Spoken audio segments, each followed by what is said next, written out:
Hey, everybody. Welcome to this week's episode of the Real Producers Partners podcast.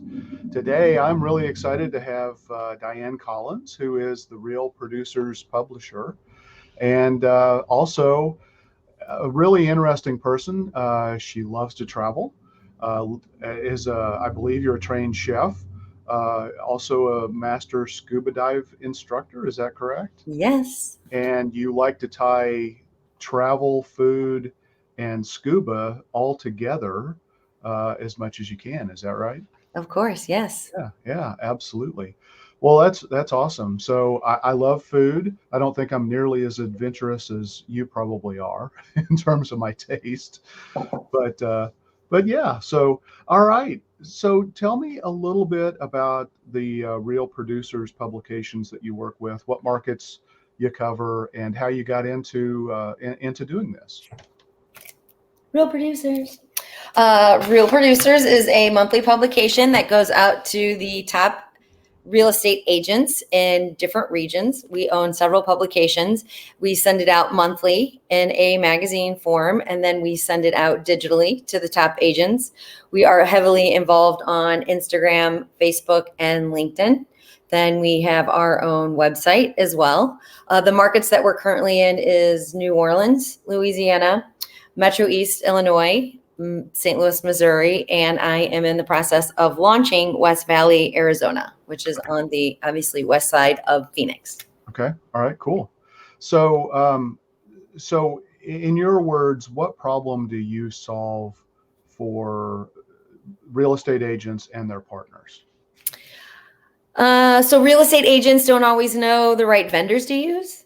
So what we do is we kind of bridge the gap between carpet cleaners, mortgage, title, home warranties. We find the best of the best, and then we bring them together with the real estate agents so that they know that they are using the top of the line people. So we don't ever cold call anyone. We actually interview the real estate agents, the top 500. We ask them who they're using for all of those services.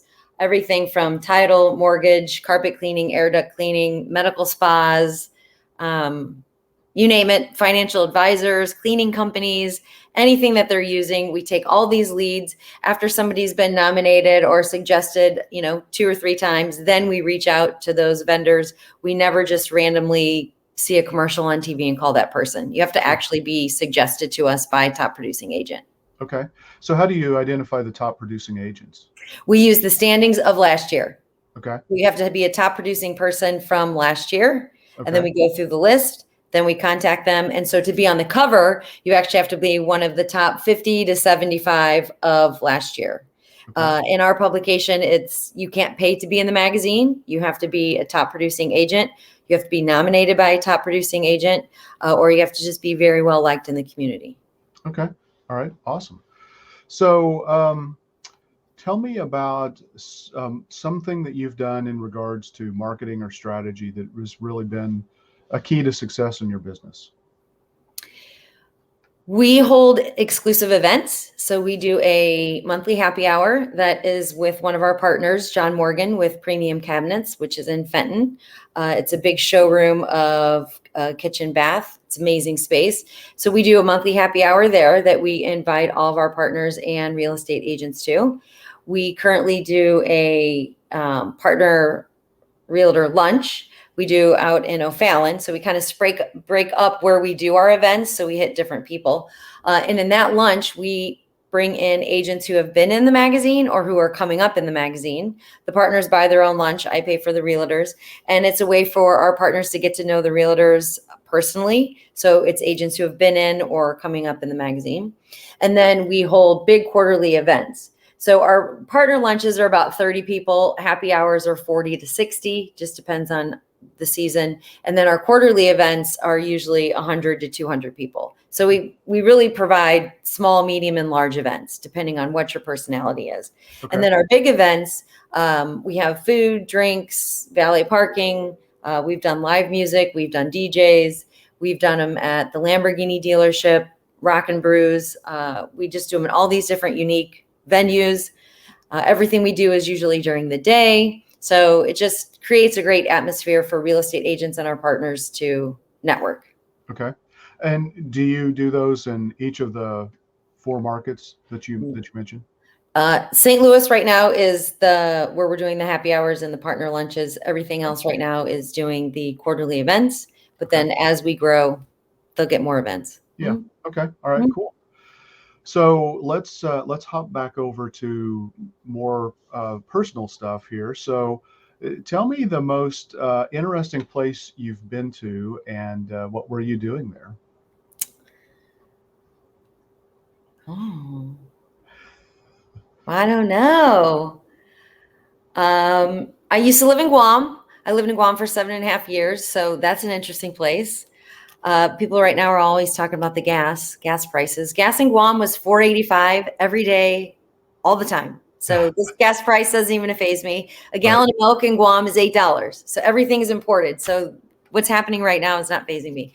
It's an amazing place to live. It was like Hawaii and Mexico had a baby. That's Yeah. what living in Guam is like. Wow. It's basically on the other side of the world. It's a 24-hour travel. But once you're there, you can literally go to the other side of the world in 1 hour, 2 hours, 3 hours. So I went to all through the Philippines, Bohol, Borneo, Sipadan. I went to all these places I didn't even really know about. Spent a lot of time in Bali and Indonesia.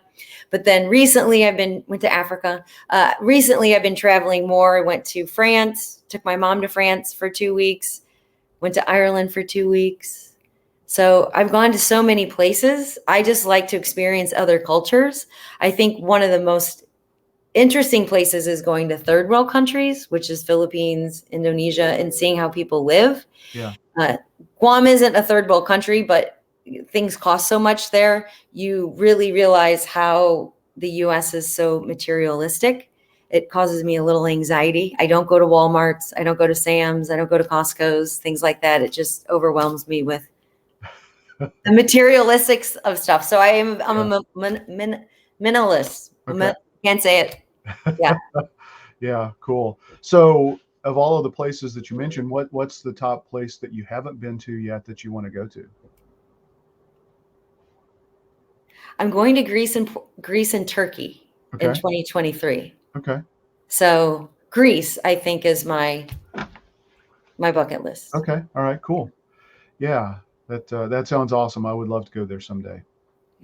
As a philosophy major, it's got a real strong appeal to me, obviously with all of the history there. So yeah, cool. So tell me, what is something that no one knows about you?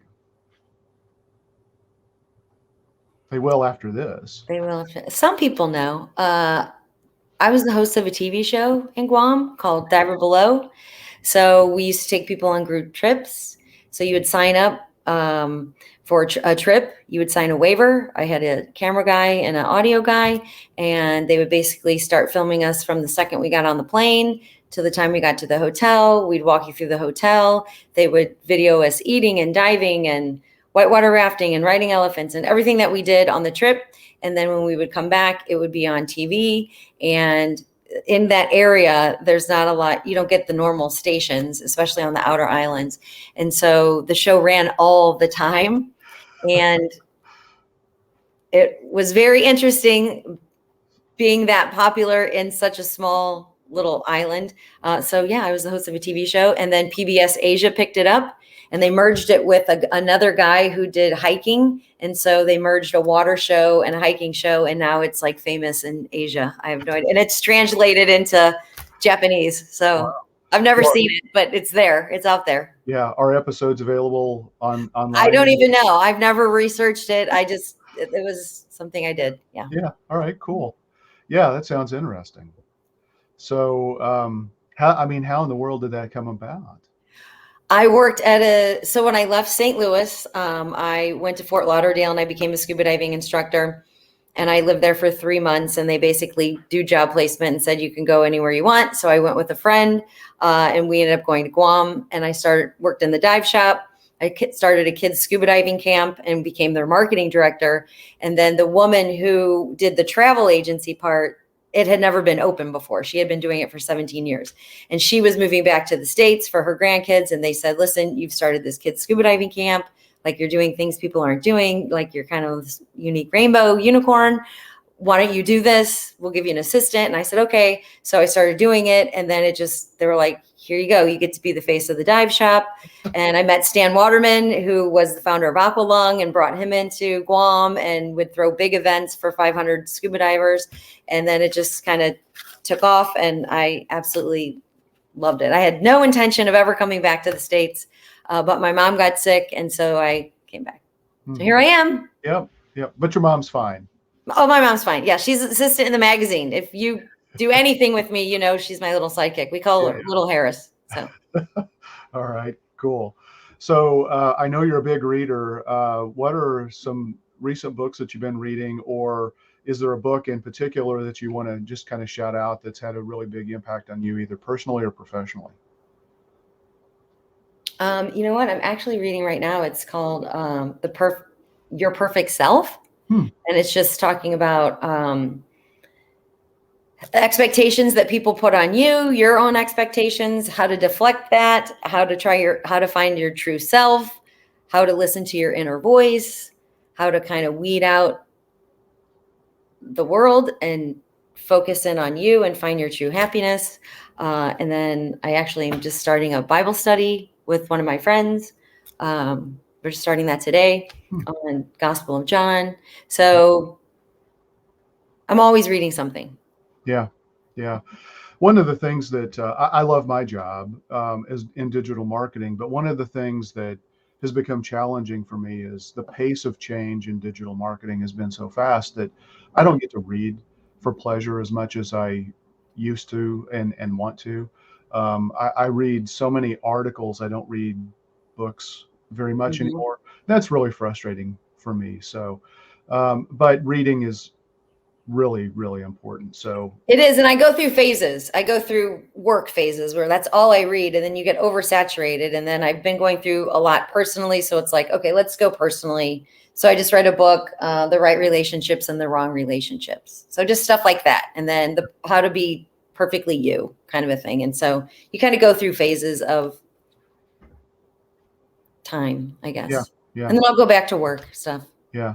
I mean, for me, I think I love that you do that, because for me, self-awareness and understanding is fundamental. I mean, it makes your life more meaningful. I think it makes you a better human and participating in whatever community you're a part of, whether that's in your workplace, in social groups, or society as a whole. So it's and your life can't be all work. I mean, right. Otherwise that's boring. Yeah. I mean, that's boring. Are you talking to me? I don't know. Am I, Ken? Maybe. I do travel. I lately, I mean, I flew so much in my previous job before I started my company 15 years ago that, and now I have no travel status, with any airlines. So Does that bother you? No. I actually prefer driving vacations anymore. To me, the journey and the whole process is every bit as much fun and important as the destinations that I go to, which I love. But yeah, so cool. All right. How about superpowers? So if you had to choose between being invisible or flying, which would it be?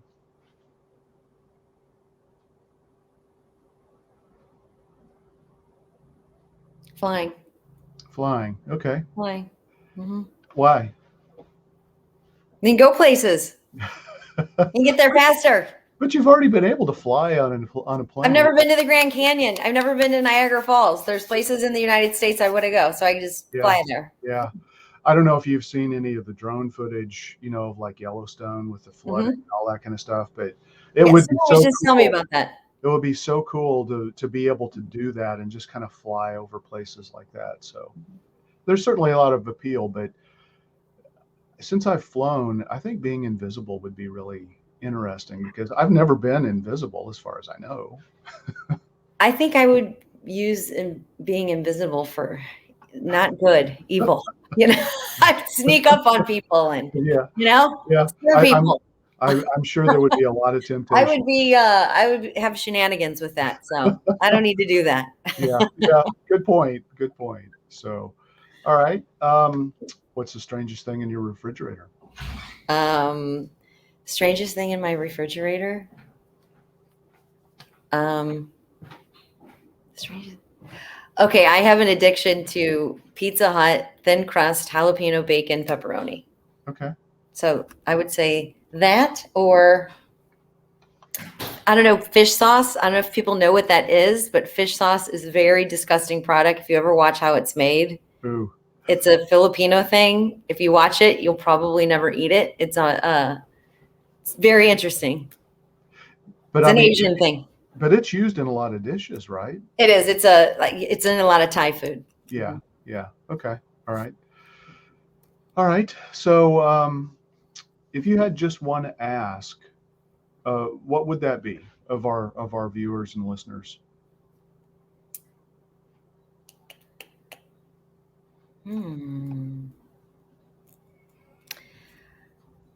I am constantly trying to grow the Metro East Real Producers. And because it's such a spread out territory, it's a smaller market. I'm not from that town. It's harder for me to find the right partners in that area. So it would be if you're a business, if you know of a business that likes to get in front of real estate agents that you think is a good fit for our publication, send them our way, because that just always seems to be a challenge to find the companies that are not just one-man shows. One-man shows are good, but also, the middle range businesses, Mm-hmm. kind of a thing. Yeah. So, how big is the Metro East area? We do the top 300 agents. We send it out to the top 3,000, but we go from Alton to Highland to Belleville, Caseyville, all the way down to Columbia to Waterloo, and then all the way up like through St. Louis, kind of a thing. So it's kind of like this big D. Okay. And then on the backside of St. Louis, we do Wentzville, Washington, Eureka, Fenton, all the way down to Festus, all the way down, and then up St. Louis. So when you do both publications, you get a huge market. But just if you do half, that Illinois side is just so spread out. It's just a big distance. And not everybody works in Edwardsville that works in Waterloo. That's a drive. So Yeah, definitely. Yeah. Okay. All right, cool. All right. So I've put on the screen here how people can find out about the publication and also how they can email you. Is there any other way that you would like for people to learn more about the Real Producers publication? We have a website, St. Louis. It's stlrealproducer.com. We're all over Facebook.